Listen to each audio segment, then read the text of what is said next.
What is it? Hey everybody, welcome to my shop. Today's video is all about this black box POS idea I had. It's essentially like an inline ducting booster, so I can get better suction through handheld tools like sanders through their small ports, which usually with like a large central dust collection system, you just can't get enough pressure and flow through small hoses to get adequate collection here at the source. And the most basic description of what I've done here is I've essentially taken a shop vac motor, I've removed the filter from it, and essentially it's just pulling into the impeller, and then it is just exhausting into my larger dust collection so that my large dust collector can do all the filtration. I'd be really surprised if someone else hasn't had this idea before, or built something like this.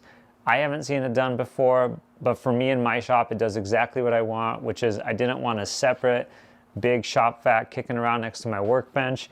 I just wanted something small, and this allows me to get sufficient suction through small handheld tools. This video is going to be a little long, so what we're going to quickly go over is I'm going to just give you an overview of how this is integrated into my workflow and into my shop setup. Then we're going to talk a little bit about the pros and cons of doing this over a more traditional setup. And then we'll actually take some measurements based on how much airflow it's got and how much pressure it's able to pull. And then at the end, I'll just show some kind of rough footage of how I built this thing if you're interested in doing the same. So let's start. All right, so in my shop, I've got this large 3 horsepower Oneida dust collector. It's housed in this noise reducing kind of closet along with the 55-gallon air compressor. The air is collected in through this pipe, filtered out through this stack. The Cyclone does the separation, so that's the drum I have to empty. And then the clean air gets returned through that pipe up there. That's also lined with some, it's like a fiberglass duct kind of, so that it kind of muffles or baffles the sound. I absolutely love this system. I've got a blinky light up there. I've got a remote to turn it on and off. The blinky light goes on. It means that I've got enough dust in this bin that it's time to change the bag. Once or twice a year, I got to blow out the filter to kind of clean it and get my suction a little better, but super low maintenance, always works. I absolutely love it. When the air leaves through this hole, it's actually then comes plumbed through here, through kind of my paint room, up and across, and then you can see it. There's a drop down to my workbench. So at my workbench, I've got kind of a hybrid, this is kind of a hybrid workbench and downdraft table. Essentially this 6-inch port that comes down here, it's connected to this kind of narrow baffled region underneath my workbench. And essentially when I'm working here, the air is continuously just being kind of pulled down through these holes. I really do think it kind of helps this area stay cleaner. And even when I do produce some dust, it just seems to clear it out a bit faster. It's obviously not perfect, but it's kind of a downdraft table that also functions really well as a workbench. Until I installed this system that I have, I used to just have a hose plugged into this small blast gate here. And it would, make some suction for my handheld tools, but it really was a very, very underpowered amount of suction for what you'd want. That's kind of the problem with these large dust collectors. In like the most layman's terms, the big like Oneida units, the one that I have, it can suck a lot, but it can't suck very hard. If you have like a dedicated shop vac for this purpose, it can suck hard, but it can't suck very much.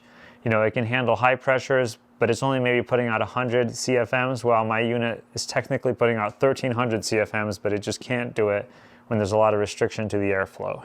So what the black box does essentially is instead of just having kind of residual airflow through this, like, pretty dismal airflow, I've now got a new port up here that's essentially taken a shop vac motor that doesn't have a filter, and when it's on, is able to produce the suction that's necessary to get good dust collection at the tool. And then it's just essentially pumping the exhaust and all that dust straight into my larger dust collector ducting. And at that point, the large dust collector is responsible for all the filtration.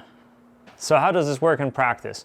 Well, I've got the sander and the vacuum unit plumbed into one of these automatic vacuum switches that you'll see used in other applications in shops, or if you've got like one of those Festool units, it's integrated.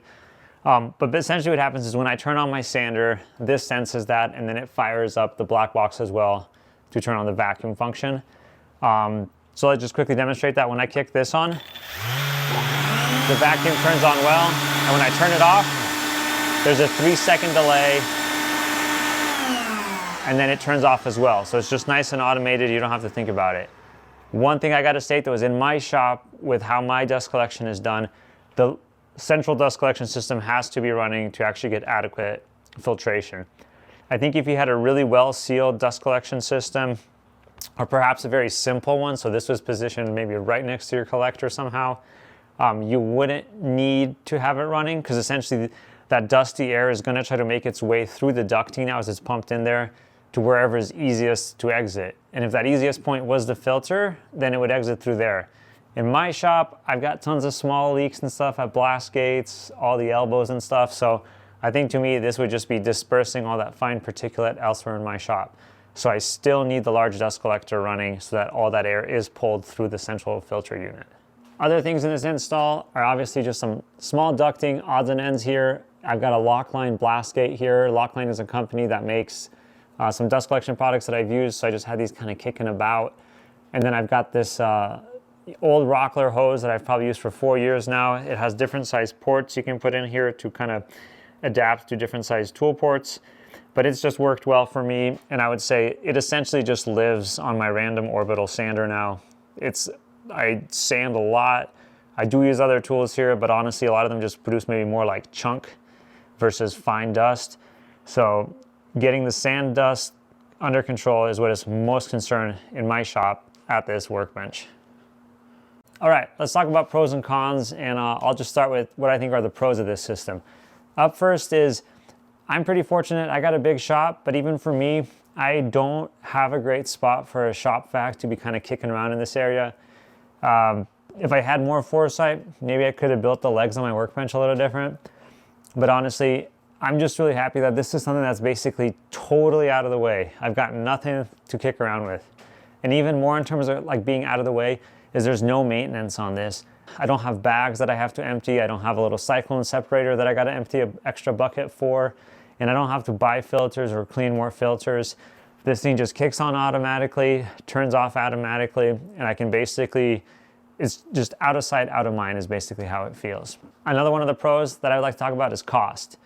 Around the time I started playing around with this idea, a video came out on Whitworks. It's a woodworking channel on YouTube, and he compared essentially an old rigid shop vac versus a new rigid shop vac setup, and then one of the new Festool units. And we'll talk more about that video in our measurements section, but he estimated that for a rigid shop vac with like a little dust deputy separator, he paid $260 about, and then for the Festool setup, he paid over $1,000. So if I was to list everything that went into this, the only two things I really bought right now were the Buckethead shop vac from Home Depot that I paid about $35 for, and then I bought this automatic vacuum switch that was about $50. So that's about $85. So those two things are the only two things I needed to buy for this, in the moment. Other parts I just had kind of kicking around my shop. I've got, kind of a big bin of spare dust collection parts. So if you had to buy the rest of this up front, is that this blast gate's about $15, this Lockline blast gate. Then I have a couple of Lockline adapters, specifically these two blue pieces and this orange piece. It's probably about 20 bucks. And then this Rockler tool hose, I think these days is going for about $50 if you were to buy that. And then, there's just some odds and ends like this piece of wood, hose clamp, this little piece of clear hose. So I don't know, that's probably another $10. But that to me came out to be about $180. And this also calculates that you already have a central dust collector.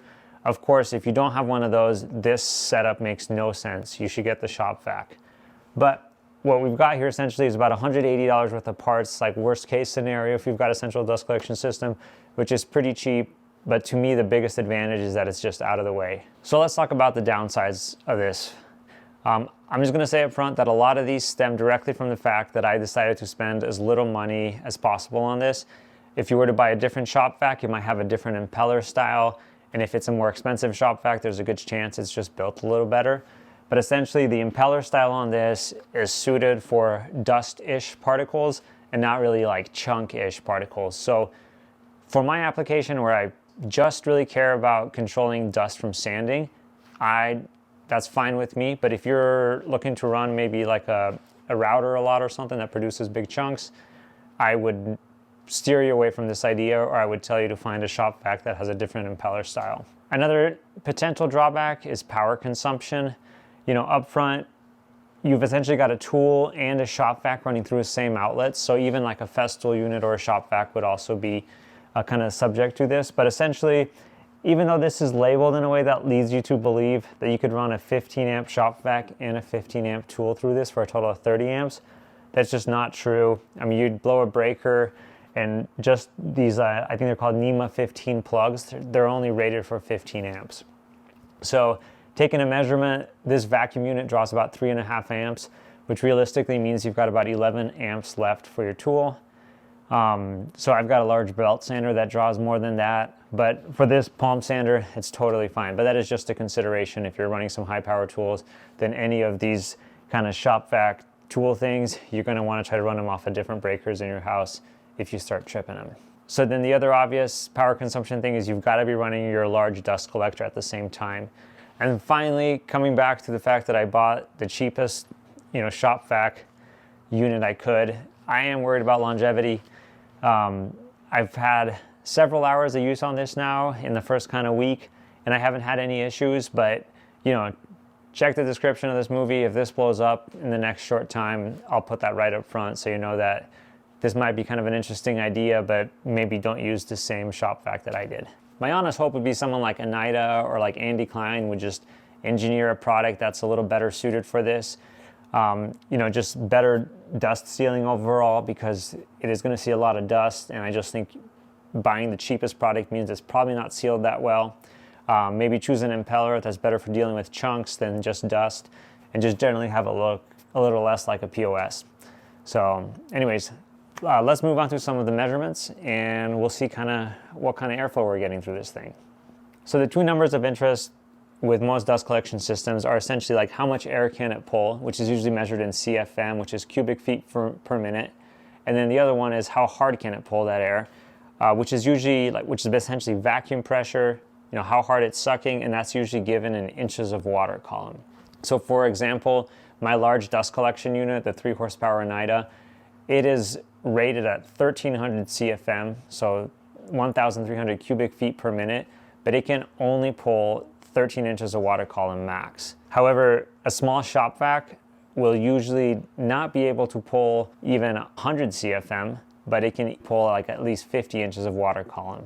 Now, for this whole example, I don't have a good way to measure CFM, but as I was talking about that video from Whitworks, that guy actually ended up taking some air velocity measurements for those 3 shop vac systems he had. Now, we could take those air velocity measurements, multiply them by the area of the opening, and then try to kind of extrapolate some CFM measurements.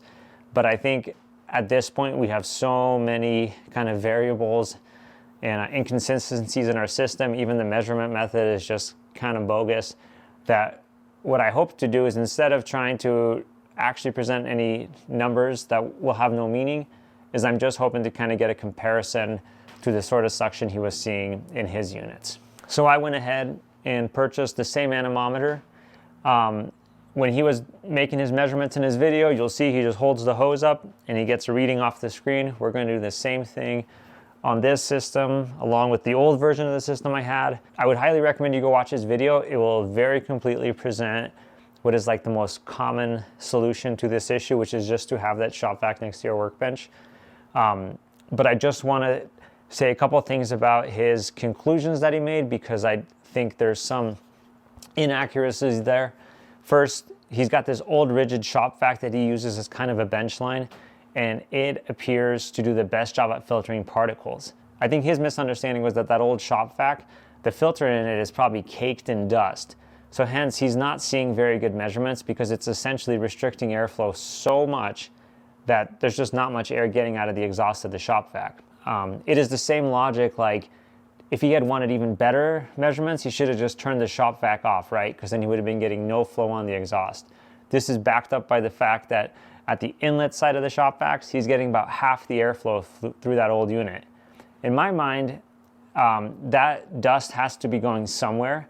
And if you don't have adequate suction on the inlet side, then that dust is probably just getting dispersed into the air around your workstation.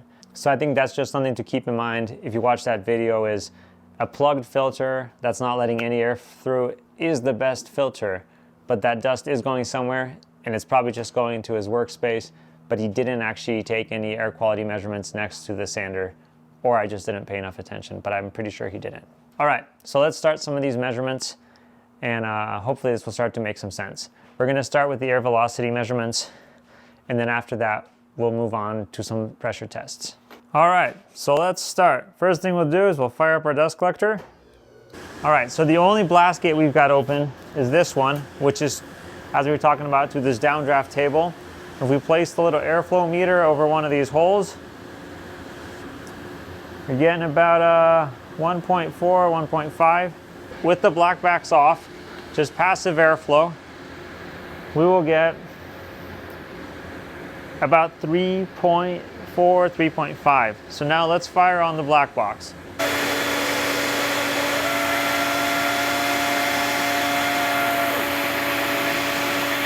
Just by moving it around, it looks like I can get better airflow numbers. Like, look, if I just shift it a little, we're doing bad. Anyways, so that's one of the things that kind of irks me about this whole setup, is that it's just really inaccurate. But what we are seeing is numbers about 9, about 10. You know, it's pretty comparable to what he was getting with his shop vac, the rigid shop vac and the Festool unit. I think they were getting just under 11 with their Cyclone separators.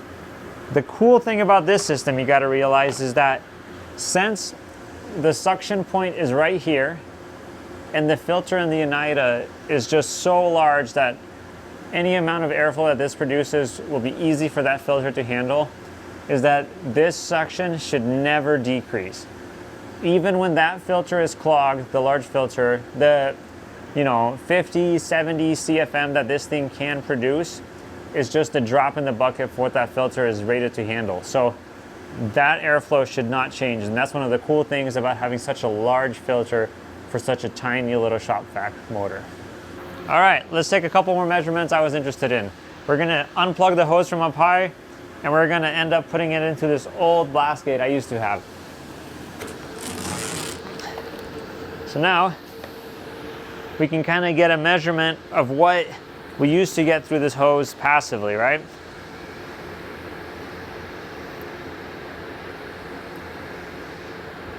So we're getting about 3.5. All right, and now I've got all my other blast gates closed, and just for fun, let's take a measurement at this essentially 2.5-inch port at my drill press. So we'll open it up.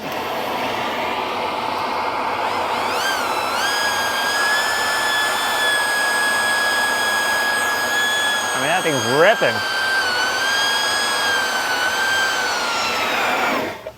So yeah, that Oneida, when it has a larger orifice to pull air through, it can just rip. Let's do this again on a 4-inch dust port I've got on the other side of the shop. All right, over here, I've got a 4-inch blast gate going down to this extendable vacuum hose I've been using. Let's see what it can do.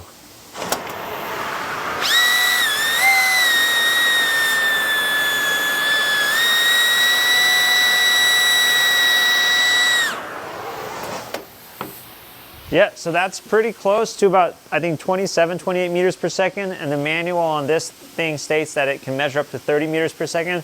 So I sort of think we're getting pretty close to the end of this thing's measurement scale. But as you can see, the CFM that the Oneida can produce through a large orifice is just huge compared to what any kind of shop vac motor can do. But now we're gonna shift gears and talk about suction pressure, which is why the Oneida sucks so poorly through the small orifice. All right, so the next measurement device we're gonna use is this vacuum pressure gauge. As you can see, it starts at 0, and then these numbers on the outside are inches of water column, and they're essentially going down to -100. So the harder we suck on the back of this thing, the further this needle should come around. This is just kind of a piece of some rough gasket material, so if we put it up to something, we can get that airflow. So we're gonna start by taking the measurement on this old setup I had, and if you remember, we were seeing about 3.5 meters per second of airflow. So now let's see what kind of pressure we're actually getting through here. So if we open this blast gate, and then we open this little guy for this one, what will we see? Ready? maybe we're pushing 1 inch of water column. So now we're gonna swap that hose over, and then we're going to see how much pressure we're pulling through the black box.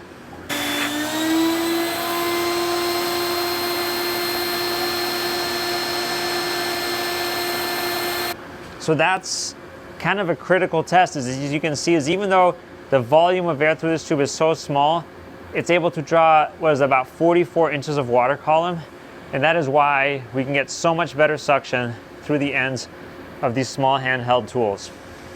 All right, and now we're just gonna get in the weeds for just one more second. I think earlier in the video I mentioned that I had put this blast gate on this because I thought, hey, I should probably close it so I'm not losing suction on my other tools. But after doing some measurements, I actually think that the residual airflow through this thing while the unit is off is just like so minimal at this hose that it doesn't actually change the airflow at my bigger tools. So to demonstrate that, we're gonna leave this open, and then we're gonna go back over to that dust port at my drill press, and we're gonna take pressure measurements there and air velocity measurements there and see if they're different with this thing open and closed. All right, so now we've got our air velocity meter here, our anemometer, set up on a little mini tripod here, and it's up against that hose coming to our drill press, and we're gonna open that blast gate. At this point, the black box blast gate is open, so let's check out that measurement, and after that, after a few seconds of that, I'll close the blast gate to see if our numbers have changed.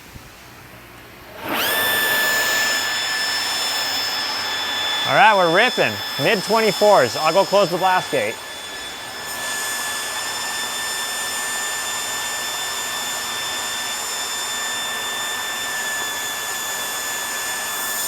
All right, so we're probably losing about 0.3, 0.4 meters per second by just having that blast gate open. And now let's try the same thing with the pressure gauge.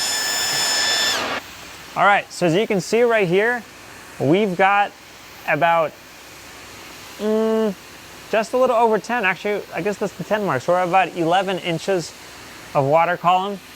And currently the black box blast gate is open, so let's close that and see if it improves. Yep, that needle basically didn't budge at all. So that lets us know that, we're not losing any suction pressure by having that thing open. All right, so the dust collection system is off now. This thing's off, so I thought it'd be good for me to just cover what I've concluded from these measurements. So through the booster, using the cheapest shop vac, I'm getting, 9 to 10 meters per second of air velocity, which based on Whitwork's video is comparable, which is great for me because as I tried to explain, with the filter being kind of so much bigger than any sort of pressure or like airflow that this could produce, I don't think this should ever bog down. That will just be the pressure at all times. You'll never have a plugged filter to deal with. The pressure we're actually getting at the end of the hose is, about 4 times higher than what my Oneida can produce, which is why this is such a better setup for actually using small handheld tools. You can kind of draw your own conclusion from these measurements. Again, I would totally say that this feels more like art than like a real science project, but just kind of interesting to be able to compare our numbers to that other video and see that, even if I had spent $1,000 on a Festool unit, I don't think I would actually be seeing any sort of better performance than this $35 modified shop vac motor here. So that's kind of mostly what I wanted to share with everyone today. Now I'm gonna just kind of dive into playing some kind of like, if there was a lack of production now, there's gonna be an even lackier production value coming up. But I'm just gonna show some footage of when I was modifying this thing. I basically just recorded myself through kind of the head scratching process to see how things would work out. And, I hope you enjoy it. I hope you guys enjoyed this video and hopefully, you find it useful. Thanks. Now I already started messing around with this thing a little bit, so I've actually kind of partially had it apart already. When you get this thing, it will have a ball, and then this thing will be attached to the bottom here. And then, so we've taken that off, and then along the top, you've got 4 screws hidden in the, behind these stickers, and then there'll be 4 more screws across the top. So let me put those to the side. And then once you got there, then these 2 clamshells pop off. You've got a switch here you got to kind of deal with, and then, oh, there we go. And then that comes apart. So what we've got here is essentially, this is the inlet for the fan. So this is going to pull air through here, and then it ends up exhausting it through here. There's also 5 more screws that hold this thing down. I've just put a couple back to see if it'll work. This little fan here, this is actually the motor cooling fan. This isn't actually doing any of the air movement, but as a result, when you do run this thing is spinning. So we can't, so that's gonna kind of determine, how we gotta make a shroud for this so that, I don't really want this thing just hanging out and having it accidentally touch my fingers when I'm doing something in the shop. So if we take out these last 2 screws here, this whole assembly pops off. This is the cord here. So essentially what we've got is this is the whole impeller right here, and it pulls air in through this center here, and then he expels it through the sides of this this disc, and then that air, when this is sealed up, gets pushed up through here and out of this. So the air is actually traveling through this assembly at a perpendicular angle, and that might be an advantage to us. But as you can see, a lot of this shroud is only this big because it needs to fit around a 5-gallon bucket. And essentially this is sealing up against this edge here. We've got the screw holes here, but the rest of this isn't really necessary.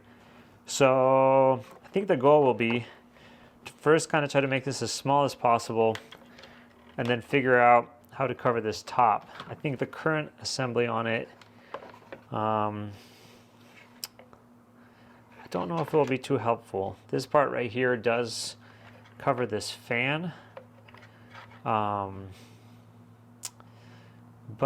the rest of it supports off the sides here.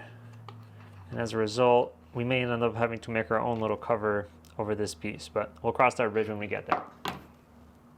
So I've decided to start by essentially taking my Dremel, and that will hopefully, on this bottom half, we don't need almost any of this part, and we don't need this whole outside. So my plan here will be to essentially cut off as much of this as possible.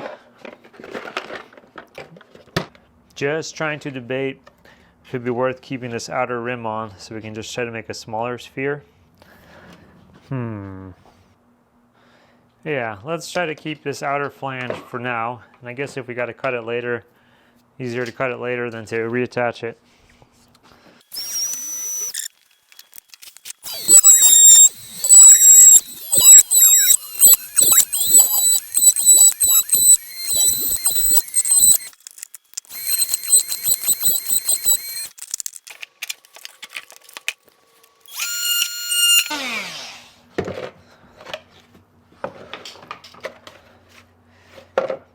Well, that already looks quite a bit smaller.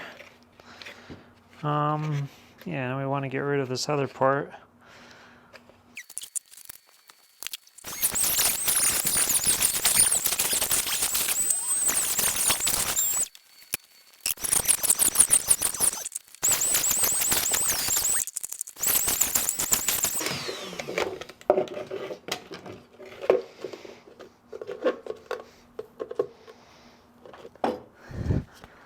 I guess if this is working well, we'll probably clean up that side because it looks like catastrophe. But yeah, so that's a considerably smaller looking footprint at this point. And all right, so let's put this back together and then just fire it up and make sure there wasn't some obvious glaring problem with cutting off all that excess.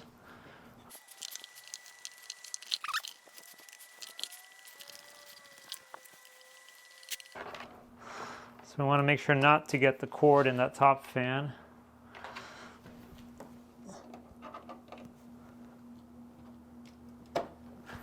All right, so let's see here.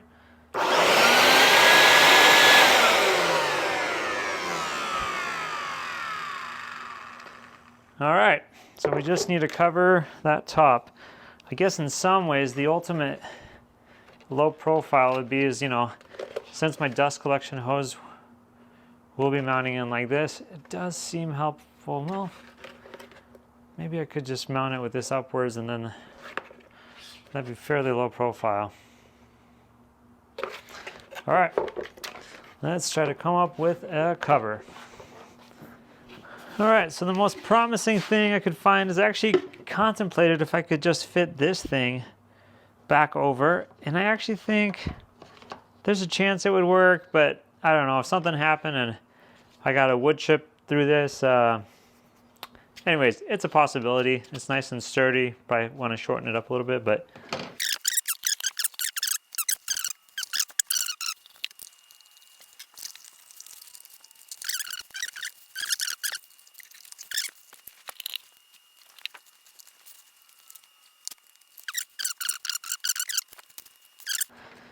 we could do this, remove this outer perimeter, and at that point you don't really need any extra pieces because you're just reusing this bottom, so that's kind of cool.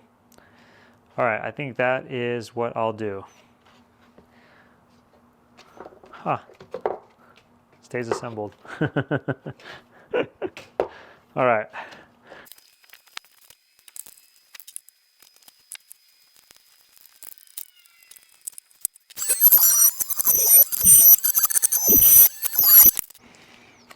Fugly!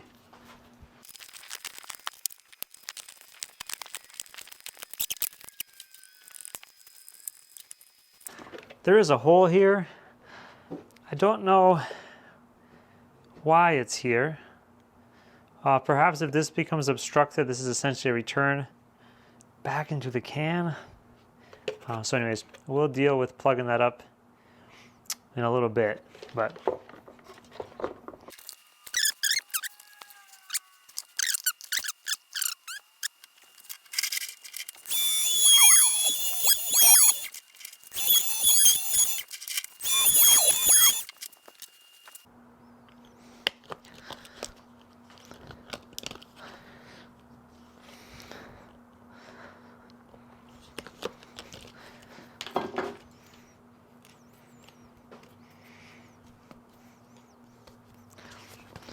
all right, so not a whole lot shorter, but trying to keep that footprint small.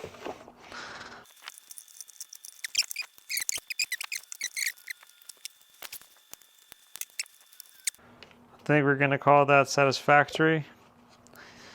Maybe one more time we will just power up and make sure this is all okay.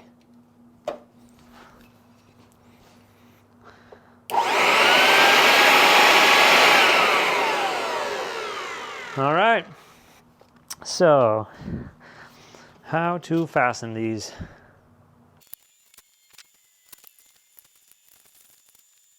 I think I just need a crude solution so I can actually test it and make sure that this thing is worth the effort. So let's, I think I can just run a couple zip ties to make sure that this thing doesn't come off.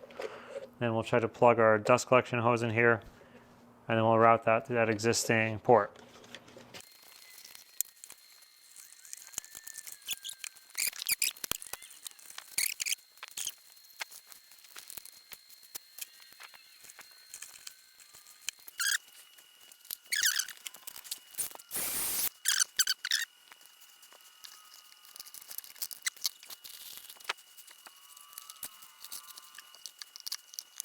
Okay, so there she is.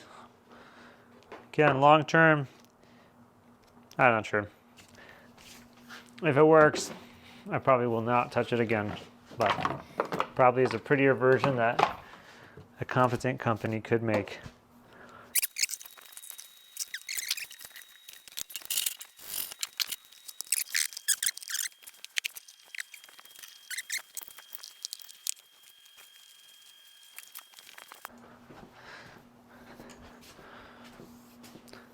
All right, so let me just give a quick little overview of what we got going on here now.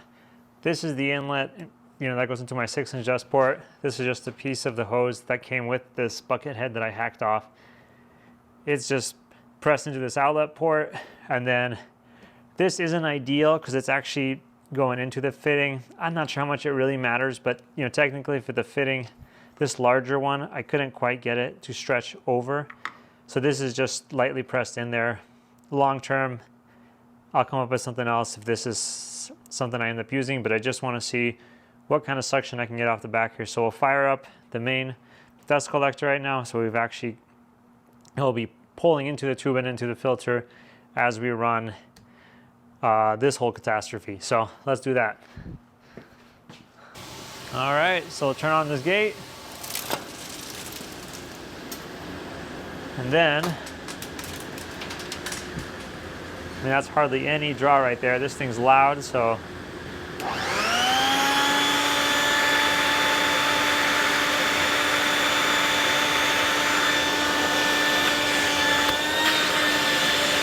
Yeah. All right, so I didn't take enough video of how I put all this ducting together, but I thought I'd just point out what worked for me here in case you want to try to replicate this. First, this stick that is, let me zoom out a little bit, that is attached to the thing actually. There's these 5 mounting screws here, and I just ended up running longer screws through the, like these are the original mounting screws that were in the original Buckethead, and I just ran them into this wood post. So that's what attaches that to that, and then that is just screwed into the wood up there. On the inlet side, I'm using a lock line adapter here. If you buy this like shopvac kit, this is just one of the adapters. It perfectly fits this little Rockler 2.5 inch adapter. I did end up epoxying over a little piece of plastic over this little hole that I had mentioned briefly just a few minutes ago in this video. And then on the outlet side, I've just got another lock line. This is like a, dust adapter thing. I just got some ducting tape here, and then I ended up cutting a bunch of little slots in this so I could put a hose clamp around it. I'll warn you, I melted these slots. This is the worst smelling plastic I've ever encountered, so I would not recommend that.